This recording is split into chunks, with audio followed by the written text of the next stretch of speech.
L'ONU a exprimé mardi 27 mai 2026 sa vive inquiétude face à la poursuite des attaques de drones au Darfour au Soudan qui ont coûté la vie à plusieurs civils. Selon l'organisation, au moins 12 personnes ont été tuées lors des récentes frappes dans le nord de la région près de la frontière avec le Tchad. Parallèlement, les Nations Unies travaillent avec l'Union africaine, l'Union européenne, la Ligue arabe et l'IGAD afin de préparer les bases d'un futur dialogue civil intersoudanais. L'organisation réitère enfin son appel à la protection des civils et à un accès humanitaire urgent dans un contexte de dégradation continue de la situation sécuritaire et humanitaire.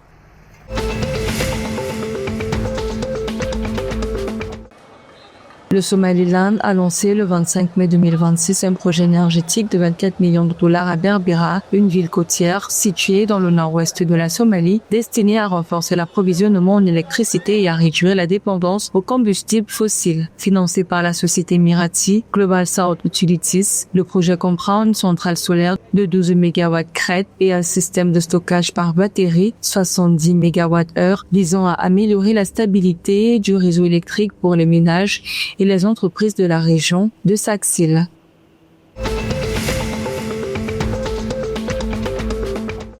Le 26 mai 2026 en Tanzanie, la vice-ministre de la Santé Florence Samizi a présenté les mesures visant à améliorer les soins pour les femmes enceintes et les nouveau-nés en Tanzanie. Le nombre de structures d'urgence obstétricales et néonatales est passé de 14 en 2018 à 438 et 37 unités de soins intensifs néonatales sont en construction.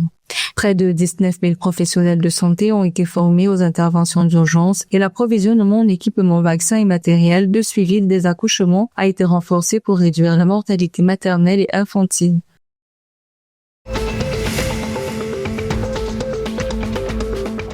L'Ouganda a ordonné la fermeture immédiate de sa frontière avec la République démocratique du Congo le 27 mai 2026 face à la recrudescence des cas d'Ebola dans l'est du Congo. Selon des sources officielles, les autorités sanitaires craignent une propagation rapide de cette forme rare du virus de type Bundibugyo pour laquelle aucun vaccin ni traitement approuvé n'existe actuellement. Selon les autorités congolaises, le nombre de cas suspects approche les 1000 avec au moins 220 décès présumés enregistrés depuis la déclaration officielle de l'épidémie le 15 mai dernier. Cette décision ferme contredit toutefois les directives de l'Organisation mondiale de la santé. L'Agence internationale déconseille ces fermetures de frontières, alertant qu'elles incitent les populations à utiliser des voies de passage clandestines impossibles à contrôler, ce qui aggrave le risque de propagation du virus.